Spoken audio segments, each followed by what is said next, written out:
la idea de grabar, porque hay gente que de repente, por alguna razón, ¿no es cierto?, se pierde las clases, ¿no es cierto?, y qué sé yo, ¿no es cierto?, y sirve tener la clase grabada. ¿Por qué? ¿Qué están viendo? Me perdí, espérate. Déjame ver, estamos grabando, sí, ya estamos. Ahí estamos. Estamos viendo, ¿no es cierto?, algo sobre una cuestión, algunas cuestiones de teoría política. Estos son marcos conceptuales, ¿no es cierto?, de esta cosa, ¿ok? Lo que explicamos en la clase de ayer, ¿no es cierto?, era que cuidado, ¿no es cierto?, la democracia, como toda obra humana, ¿no es cierto?, tiene hartas dificultades, tiene hartas pifias, ¿ok? En la clase anterior, ¿no es cierto?, dijimos, mira las cuestiones más centrales, ¿no es cierto?, que sé yo, estos problemas de mayorías, minorías, ¿ok? La democracia, ¿no es cierto?, es de hecho un mecanismo de exclusión, en alguna medida, ¿no? En algún sentido, ¿no es cierto?, significa, ¿no es cierto?, que hay alguien que toma las decisiones por otro, la democracia representativa. ¿Te das cuenta? Y ahí se toman decisiones, ¿no es cierto?, por una regla, ¿no es cierto?, que puede resultar arbitraria para las minorías. ¿Ok? De esa manera, en todas las constituciones del mundo, ¿no es cierto?, existen reglas de protección de ciertos valores esenciales, digamos, para evitar, ¿no es cierto?, este juego de la tiranía de las minorías. ¿Ok? De la tiranía de las mayorías y de la tiranía de las minorías también. ¿Ok?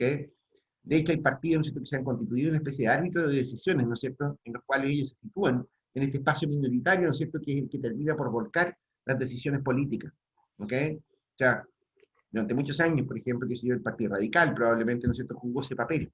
O sea, ellos decidían, ¿no es cierto?, finalmente, ¿no es cierto?, si teníamos dos opciones, A o B, ellos estaban en el medio, y por supuesto estaban en venta. O sea, qué sé yo, ¿no es cierto?, si tenían un gobierno que se paldeteaba con ellos, ¿no es cierto?, de alguna manera, entonces votaban de ese lado, etc. ¿Ok? La tiranía de las minorías es tan peligrosa como la tiranía de las mayorías, ¿no es así? Vimos, ¿no es cierto?, que si yo, algunos resultados, ¿no es cierto?, que si yo, ¿cómo se llama?, que son bastante citados, ¿no es cierto?, que son un problema bastante frecuente, incluso a nivel de políticas macroeconómicas, que es el problema, ¿no es cierto?, del dilema del prisionero. ¿Okay? La teoría de los juegos, ¿no es cierto?, los juegos no cooperativos, ¿no es cierto?, entre gobernantes y gobernados, o de acuerdos políticos. ¿Okay? De hecho, ¿no es cierto?, que si yo, en el mismo esquema del dilema del prisionero, ¿no es cierto?, que si uno puede decir, oye, ¿sabes qué? Todos los años se produce la negociación por el sueldo, el salario mínimo, por ejemplo. El salario mínimo influye en variables como la inflación, por ejemplo. ¿Ok? O sea, uno podría estar de acuerdo, ¿no es cierto?, que si yo, si yo ahí se produce una negociación, típicamente entre la CUT, ¿no es cierto?, y los gobiernos de turno. Y ahí podemos aplicar, ¿no es cierto?, la misma regla del prisionero, la misma regla del dilema del prisionero. ¿Ok? O sea, al gobierno, ¿no es cierto?, siempre le va a convenir, ¿no es cierto?, de que el reajuste sea más bajo. ¿Ok? Y a su vez también le conviene engañar a los trabajadores. En el sentido, ¿no es cierto?, que a lo mejor si logra conseguir acuerdos de salarios más bajos, ¿no es cierto?, entonces le permite, ¿no es cierto?, hacer que los salarios reales bajen por la vía inflacionaria. ¿Te das cuenta? Siempre le conviene engañar. Y los trabajadores también, ¿no es cierto?, les conviene engañar al gobierno. Este tipo de situaciones, ¿no es cierto?, como les digo, son bastante, no tienen nada de, no dicen relación con que la gente sea mala, que si yo, que sean tontos, ¿no es cierto?, que sean desgraciados, ¿no es cierto?, o algo por el estilo. Tiene que ver, ¿no es cierto?, con el diseño del juego. ¿Ok? Las recompensas tienen una estructura, ¿no es cierto?, que hace óptimo, ¿no es cierto?, el engaño. ¿Ok? Es una conducta racional engañar, aun cuando sea perjudicial para todos. En la clase de ayer, ¿no es cierto?, dijimos, mira, que si yo la carrera armamentista se explica de esta manera. ¿Por qué? Bueno, porque haga lo que haga el país vecino, ¿no es cierto?, a mí me conviene estar armado. O sea, si yo tengo dos opciones, invertir mucho en armas versus no invertir mucho en armas, ¿no es cierto?, si yo invierto poco en armas, ¿no es cierto?, bueno, está la tentación de que mi vecino, ¿no es cierto?, me invada, ¿no es cierto?, que si yo ataque las fronteras, pierda territorio, etc. ¿Ok? Qué sé yo, y aun cuando, ¿no es cierto?, yo si no pasa nada con el vecino, si el vecino no me invade, ¿no es cierto?, igual me conviene estar armado, ¿no es cierto?, porque las pérdidas también son mayores. ¿Se dan cuenta? O sea, en definitiva, ¿no es cierto?, cuestiones como esa incluso, ¿no es cierto?, el gasto en armas, que parece tan poco racional, ¿no es cierto?, gastar la cantidad de plata que se gasta, el 10% de las ventas del cobre, en el caso chileno, más lo que cuesta las Fuerzas Armadas, ¿no es cierto?, eh, uno diría, ¿pero por qué esto? Bueno, por el dilema del prisionero de nuevo, porque si yo no lo hago, ¿no es cierto?, las pérdidas son peores todavía. Entonces, cuando aparecen algunas personas diciendo, no, que ¿cómo que no hay plata? Si hay tanta plata en el fondo de armas, que sé yo, en el 10% del cobre, la ley reservada del cobre, echémosle mano a eso. Ya, y entonces confiamos en la buena voluntad de nuestros hermanos peruanos y de nuestros hermanos bolivianos. Eso. Profesor, a mí me tocó participar en una charla del 10% del cobre Mm. y en el fondo del presupuesto del país, para poder realizar más que la compra, era el mantenimiento del armamento o el potencial bélico que tiene el ejército, pero en el fondo la conclusión del speaker fue: ¿qué ocurre con el 90% del presupuesto nacional, que es abismalmente gigante, que no se hace una buena distribución, y tocando justo este tema, con las regiones? Porque todo se centraliza en Santiago. Es un juicio un poco apresurado, ¿no es cierto? O sea, ¿quién dijo que el 90% del presupuesto no se asigna bien? De hecho, el presupuesto público, un 60% son sueldos. Más de la mitad del presupuesto en Chile, ¿no es cierto?, son sueldos. Y si tú miras, ¿no es cierto?, las otras grandes partidas, ¿no es cierto?, si tú lo desglosas por otros lados, ¿no es cierto?, te vas a encontrar, ¿no es cierto?, que una partida muy importante del gasto público también son pensiones de todo tipo. ¿Ok? De verdad, ¿no es cierto?, que si yo, de hecho, el margen, ¿no es cierto?, mira, piensa de esta manera, el presupuesto, ¿no es cierto?, del sector público, ¿no es cierto?, está alrededor de unos 70.000 millones de dólares al año. ¿Ok? De esos, alrededor de 11.000 millones de dólares son inversiones. Todo lo demás son transferencias y sueldos. Porque la partida de gasto en bienes y servicios, qué sé yo, que la cuenta de la luz, que el papel confort, que ese tipo de cosas, ¿no es cierto?, son insignificantes. O sea, tú me dices que están mal distribuidos los sueldos en el sector público, tengo mis dudas. Lo que pasa es que probablemente los funcionarios públicos no son muy productivos, digamos, pero se necesita menos Estado, se necesita un Estado más eficiente. De hecho, yo diría que en Chile se necesita más Estado, pero se necesita un Estado más eficiente. Se necesitan más bienes públicos, ¿no es cierto?, pero bien provistos. ¿Ok? Es Claro, un y la problema. otra crítica es que también los sueldos de los mismos políticos son uno de los más altos, sino que son uno de los más altos del mundo. En relación al presupuesto del país. Claro, sí, yo en eso me la compro, pero la verdad es que eso no puede ser visto como una traba al desarrollo, eso es raterío de nuestros parlamentarios. ¿Okay? O sea, eso es, no sé cómo llamarlo, ¿no es cierto? Eso es un flaiterío, ¿no es cierto? Una ratería de poca monta. ¿Okay? O sea, por mucho que tengamos parlamentarios caros, que sé yo, la verdad es que no tiene incidencia, ¿no es cierto?, mayor sobre el gasto fiscal. No soluciona nada. El problema que tenemos ahí, ¿no es cierto?, es que sí, efectivamente, ¿no es cierto?, nuestros parlamentarios son un poquito, ¿cómo te lo digo? Bien, no sé, esa parte, ¿no es cierto?, no sé si corresponde a verlo acá, ¿no es cierto?, porque aquí tiene un problema de confianza muy grave. O sea, cuando te dicen a ti, mira, de nuevo, teoría de los juegos, ¿ok? Qué sé yo, son de los más caros, ¿no es cierto?, del mundo, ¿no es cierto?, nuestros parlamentarios, pero cuando quedó la pelotera, ¿no es cierto?, por el financiamiento ilegal de los partidos políticos, ¿se acuerdan ustedes de eso? ¿Sí? Que apareció el caso Penta, ¿no es cierto?, el caso Corpesca, ¿no es cierto?, qué sé yo, Sokimich, un montón de empresas que financiaban políticos a pata, ¿no es cierto? La respuesta generalizada de eso, ¿no es cierto?, fue una respuesta de teoría de los juegos. El problema, ¿no es cierto?, era que todo el mundo se dedicó, ¿no es cierto?, a capturar cantidades enormes de plata, ¿no es cierto?, para hacer campañas publicitarias.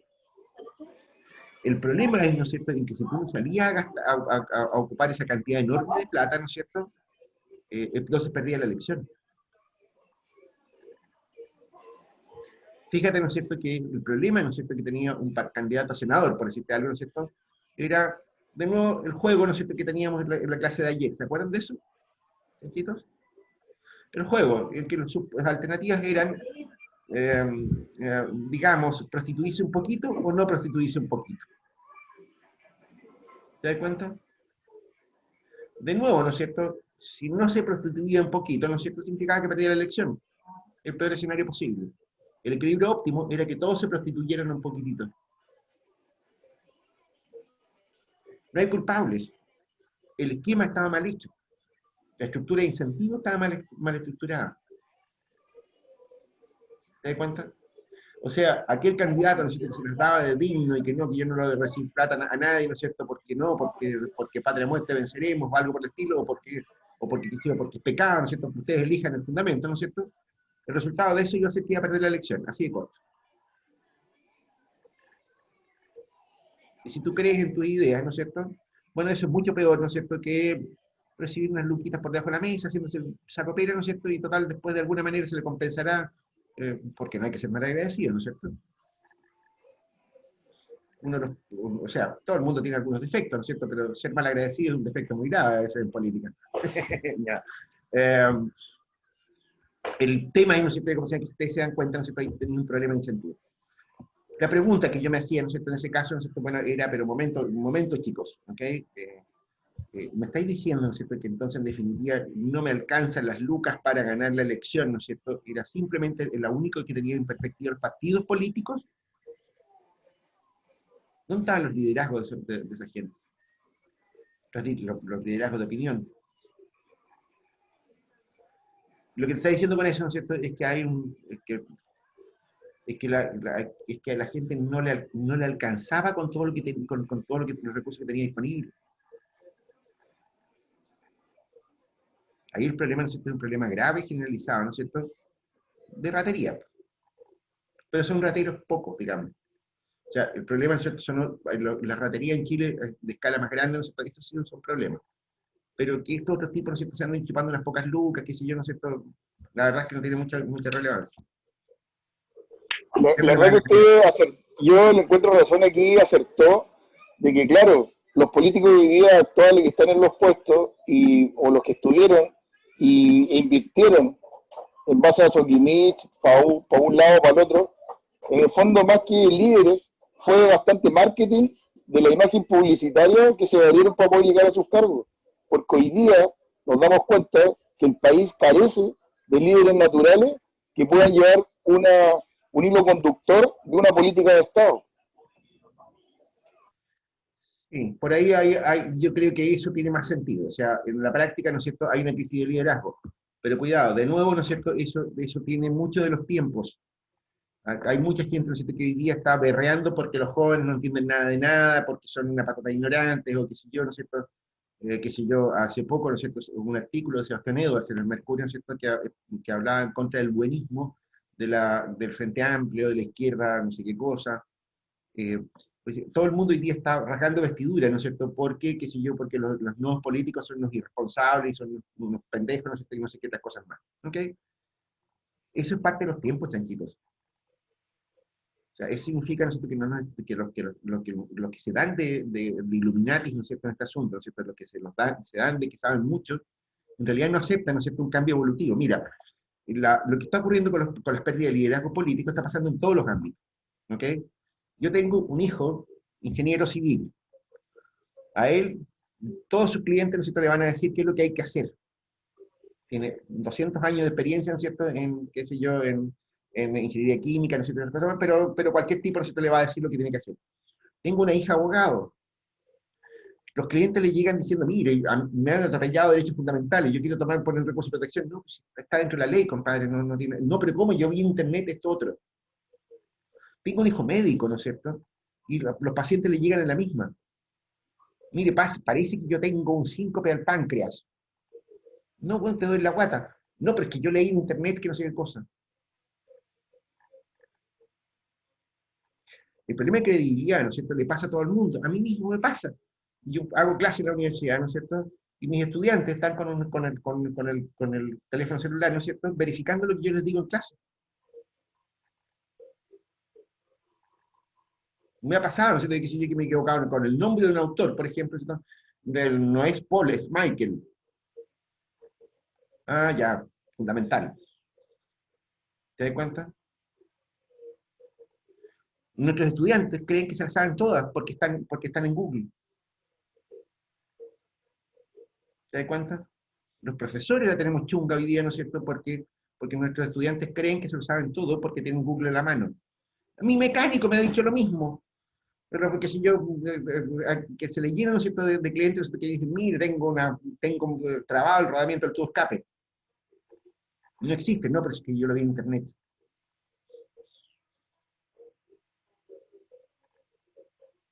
Eso es cambio, muchachos. Las cosas están cambiando, ¿no es cierto? Y no ganáis nada con decir, oye, que falta de respeto, ¿cómo se te ocurre decirme a mí que me equivoqué? ¿Por qué te puedes equivocar? Po?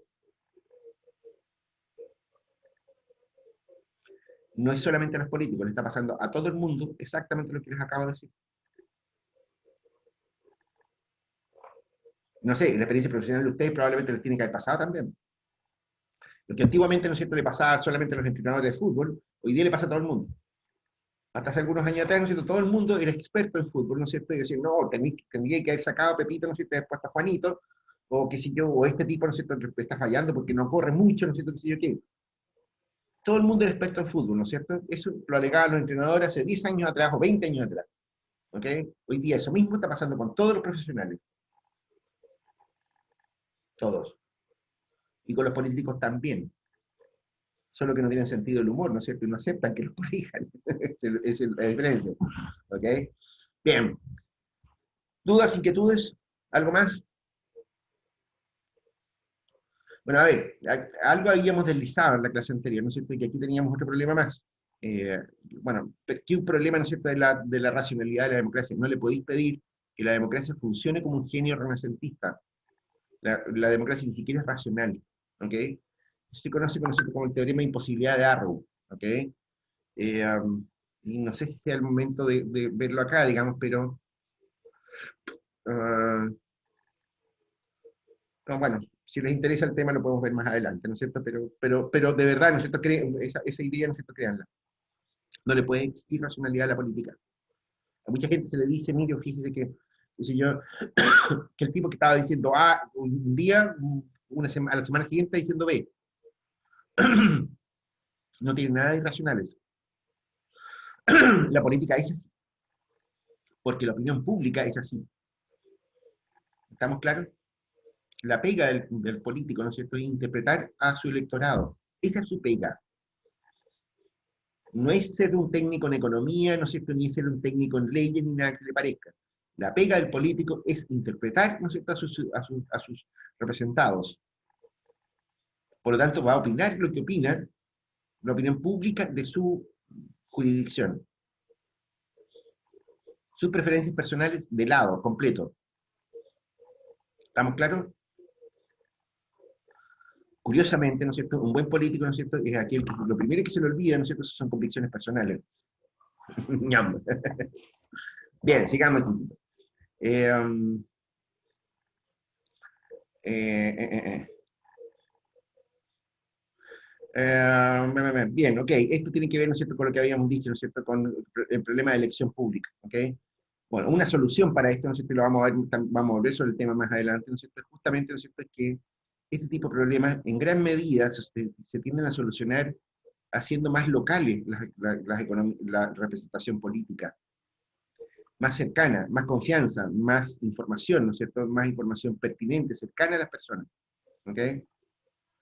A un ariqueño, ¿no es cierto?, realmente yo creo que le importa un pepino lo que está pasando en la Araucanía, ¿ok?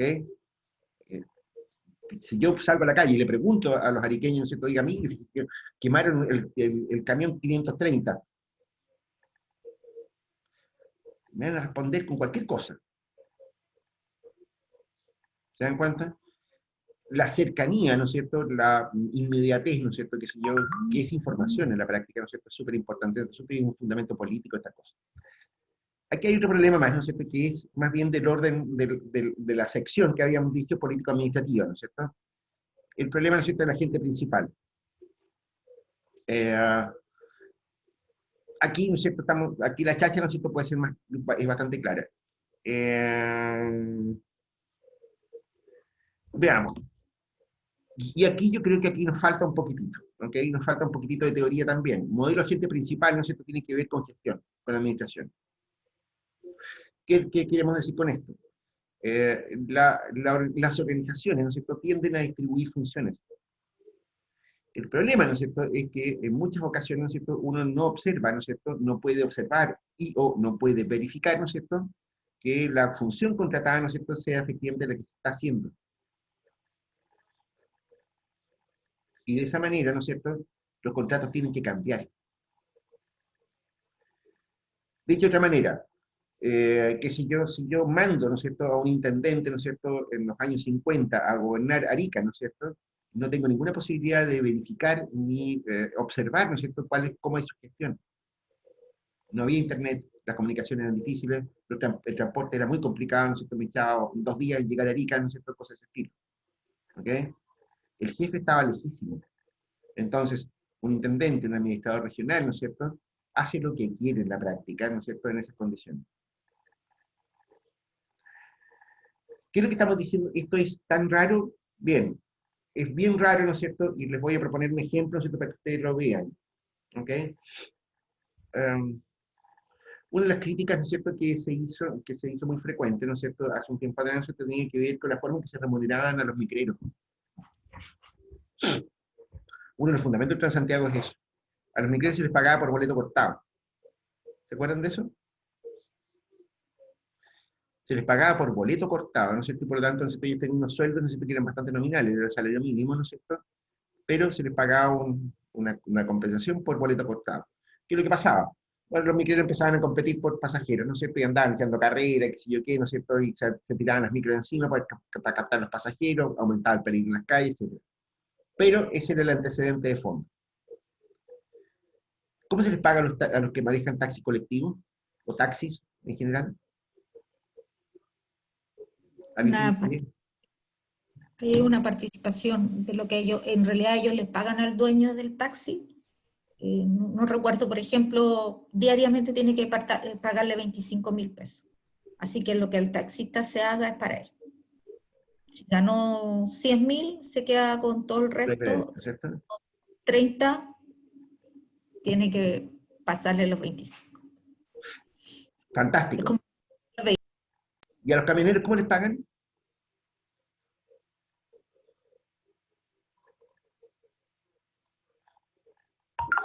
Tres ejemplos del mismo sector. La pega es la misma. Manejar un camión, una micro, un taxi, ¿no es cierto?, da lo mismo, ¿no es cierto?, es manejar, punto, ¿no es cierto? A los tres les pagan distinto. Al micrero por boleto cortado, al chofer de taxi, ¿no es cierto?, no les pagan. Pasa al revés.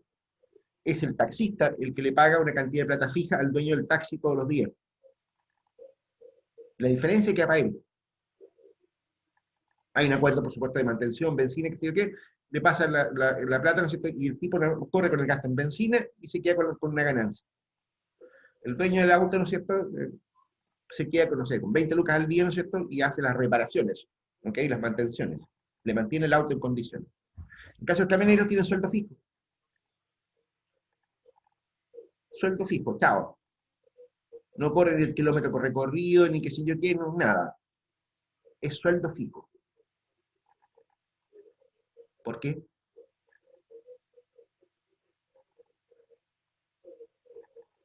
¿Por qué para la misma pega tenemos tres diferentes modalidades de pago?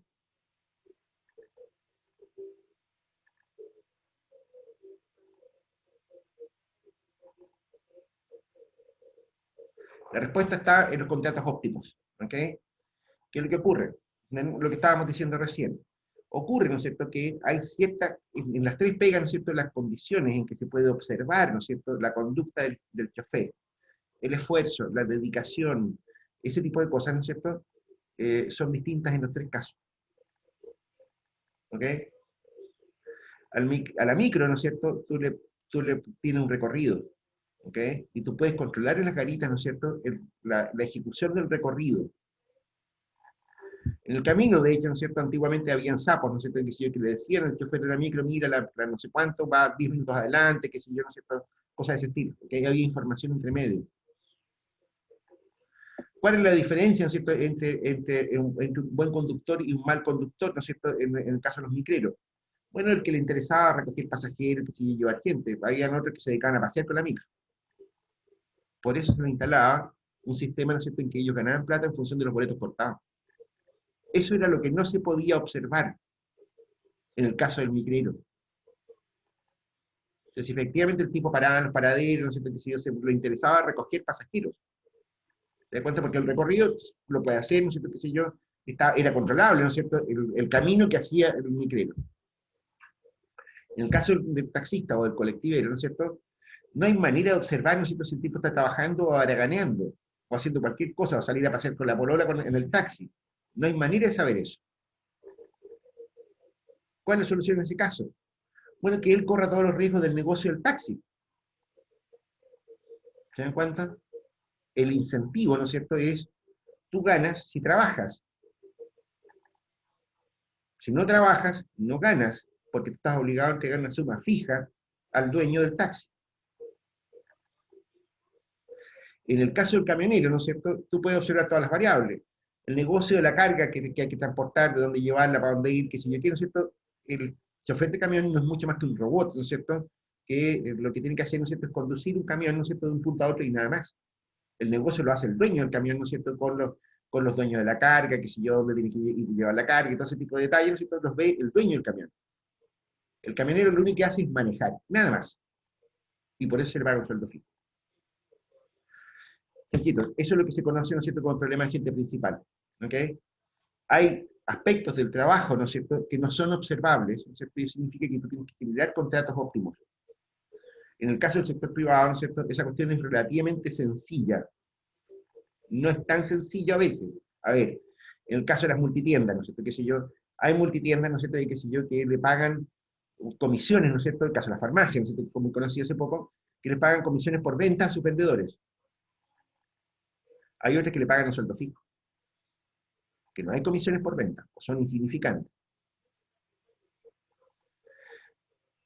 La razón es simple, ¿no es cierto? Como ustedes ya se dan cuenta, ¿no es cierto?, por dónde va la idea, ¿no es cierto? Está claro, ¿no es cierto?, que si tienes un grupo de vendedores en una tienda, ¿no es cierto?, te interesa que vendan, ¿no es cierto? Y la forma de hacer de que ellos se esfuercen en vender, ¿no es cierto?, es generando una comisión por venta. Obvio, ¿no es así?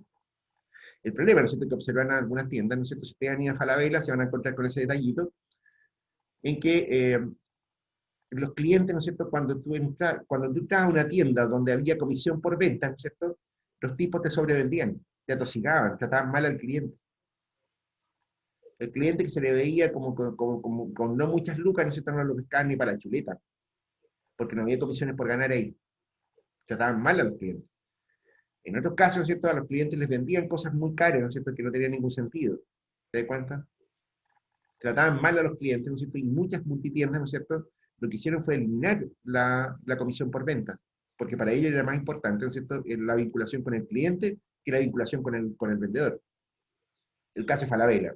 Si ustedes van a Falabella, ¿no es cierto?, ustedes observan el efecto de ese cambio de comisión. Es re difícil pillar a un vendedor en Falabella. Oiga, ¿me puede vender? No hay nadie, nunca. Están ni ahí, porque no hay comisión por venta.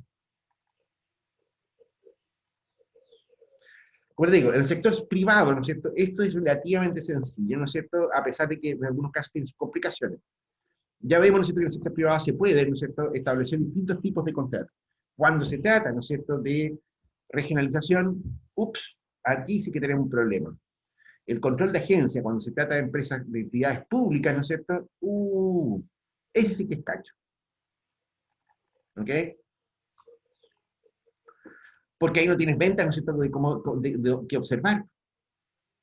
¿Cómo haces para que, qué sé yo, el ministro de Transporte, ¿no es cierto?, se asegure de que su Seremi de Transporte está haciendo bien la pega?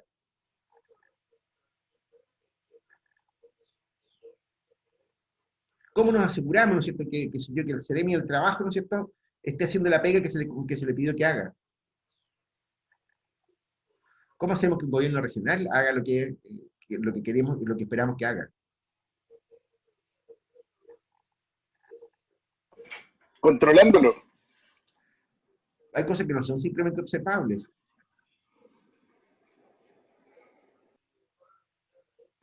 Profesor, esto está relacionado con lo que estábamos hablando ayer con respecto al castigo, porque podríamos ver que un indicador de desempeño con respecto a esta autoridad en especial que usted está hablando, está relacionado con respecto a los resultados obtenidos y por los cuales está ahí, por los cuales solicitó un presupuesto, hablando del FND. PNR. Ajá. Y este podría ser tal vez el indicador de las deficiencias de la gestión. Epe. Exactamente ese es el punto. O sea, de hecho, probablemente ustedes le llaman la atención, ¿no es cierto?, que sea tan drástico con los intendentes, ¿no es cierto?, porque no cumplen con la ejecución presupuestaria. Y uno diría, pero bueno, pero habrá otras cosas que tengan de gracia, ¿no es cierto? ¿Te das cuenta? No, tenemos problemas de control de agencia. ¿Cómo sabemos que el intendente está haciendo la pega? Tenemos indicadores súper imprecisos, súper vagos. Uno de los pocos indicadores precisos que tenemos es la ejecución del gasto. El otro son las elecciones municipales. ¿Ok?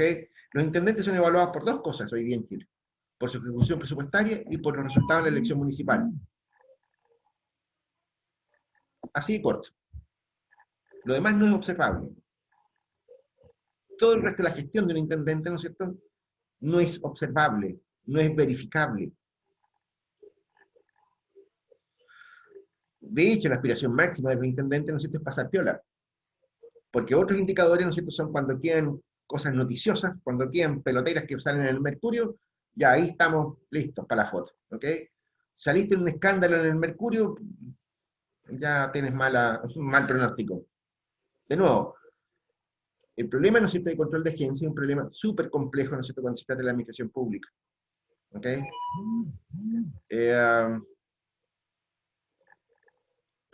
Y por lo tanto, ¿no es cierto?, significa, ¿no es cierto?, que tú tienes que tener una batería de indicadores, ¿no es cierto?, bastante compleja, ¿ok?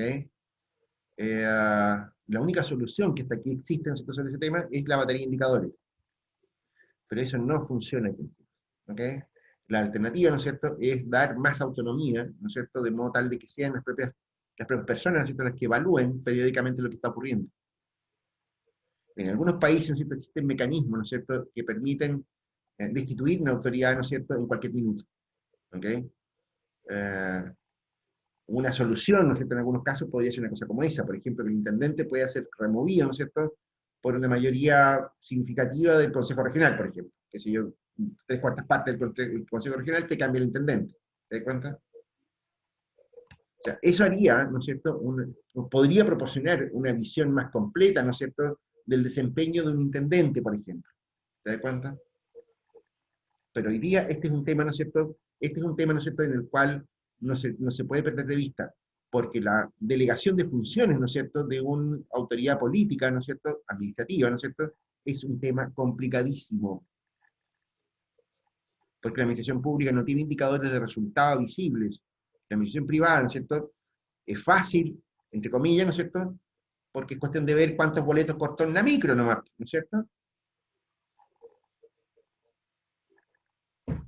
Es cuestión de saber si llegó con el camión y la carga, ¿no es cierto?, al minuto, ¿no es cierto?, que se supone que tenía que hacerlo. Hay que las cosas son sencillas en la administración privada.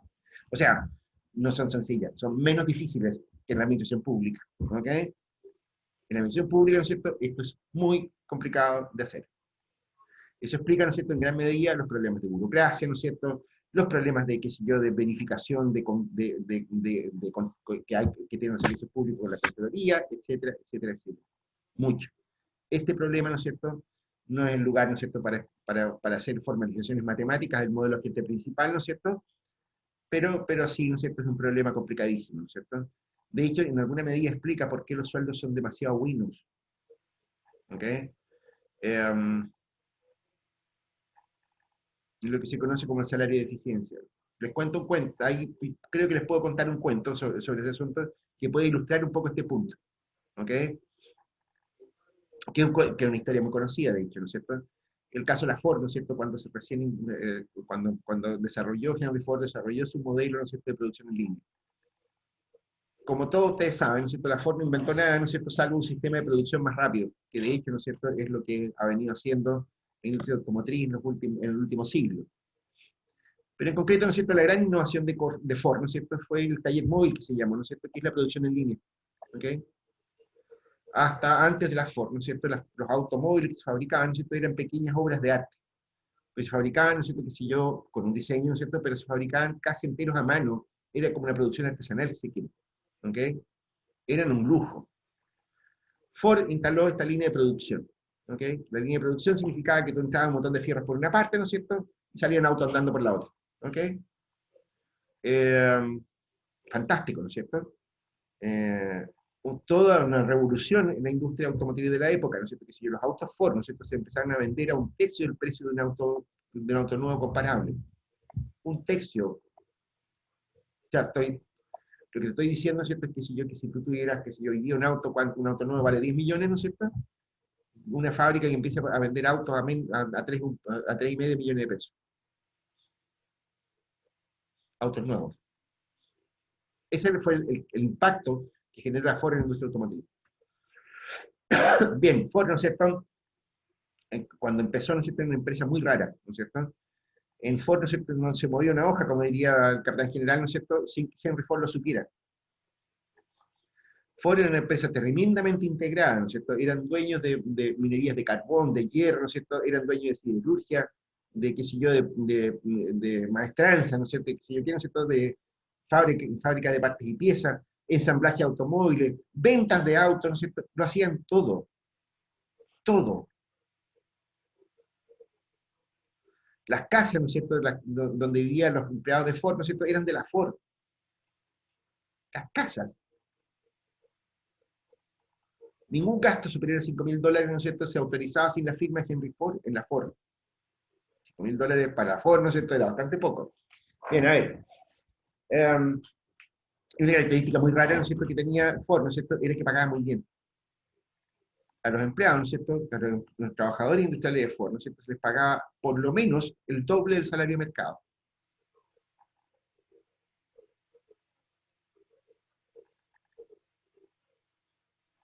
Y Henry Ford más de alguna vez se le preguntó, y usted estaba, ¿qué le pasa? De tonto se hace, ¿ok? Entonces, el tipo, ¿no es cierto?, respondía, ¿no es cierto?, que en realidad ellos estaban muy interesados, ¿no es cierto?, en ganar plata, ¿no es cierto?, y por tanto lo que tenían que hacer era pagarle bien a sus trabajadores.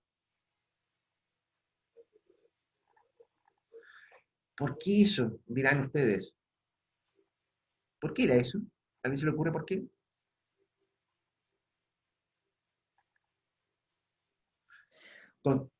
¿Sí? ¿Alguien parece que quería decir algo? Para asegurar que hicieran bien el trabajo. Epe. Lo grave, ¿no es cierto? El problema que tenía el diseño de producción de Henry Ford, ¿no es cierto?, era que el trabajo era súper interdependiente. O sea, en la cadena de montaje, ¿no es cierto?, si el tipo, ¿no es cierto?, que le ponía las ruedas al auto, ¿no es cierto?, fallaba, dejaba la cagada para todos lados. O sea, detenía la cadena de producción para atrás y para adelante también. De más adelante, ¿no es cierto?, se quedaban sin pega, los demás atrás se quedaban con una montaña de cosas atoradas, ¿no es cierto?, y no se podía hacer nada. Uno que fallaba, dejaba la pelotera en toda la línea. No podía fallar nunca nadie.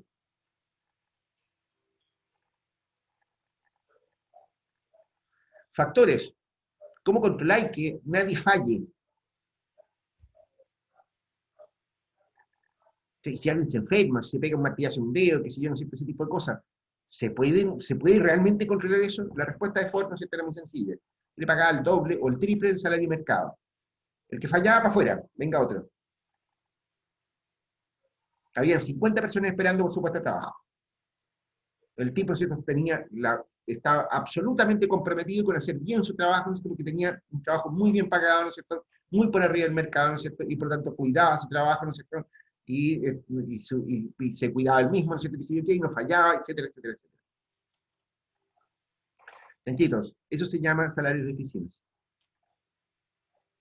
Cuando el desempeño, ¿no es cierto?, depende, ¿no es cierto?, en alguna medida del compromiso y del compromiso especialmente, ¿no es cierto?, de los trabajadores, ¿no es cierto?, entonces una de las formas, ¿no es cierto?, de asegurar ese compromiso, ¿no es cierto?, es pagar un salario para arriba del mercado.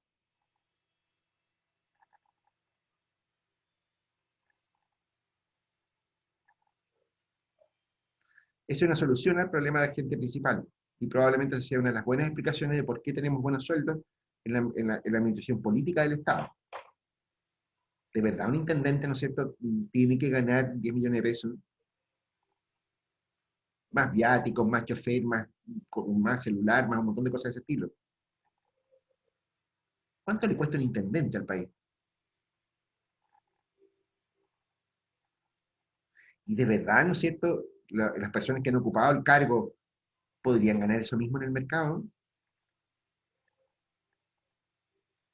El señor Erpel, si no fuera intendente, ¿cuánto estaría ganando?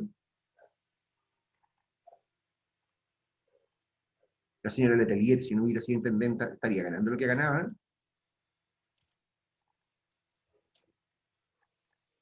Tenemos nuestras robustas dudas. Pero esa, ¿no es cierto?, la explicación de su sueldazo, ¿no es cierto?, de esa situación como rara, ¿no es cierto?, como anómala, ¿no es cierto?, tiene que ver con esto mismo, con el modelo de agente principal. Nos interesa que la gente se comprometa en la pega que está haciendo. Bien, sigamos.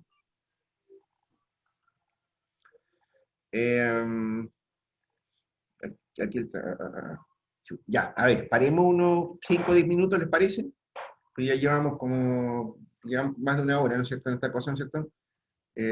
Y yo me comprometía que no íbamos a dar palizas de chácharas enormes y eternas, ¿no es cierto? Nadie se le parezca. Vamos a parar ahora, ¿no es cierto?, unos minutillos.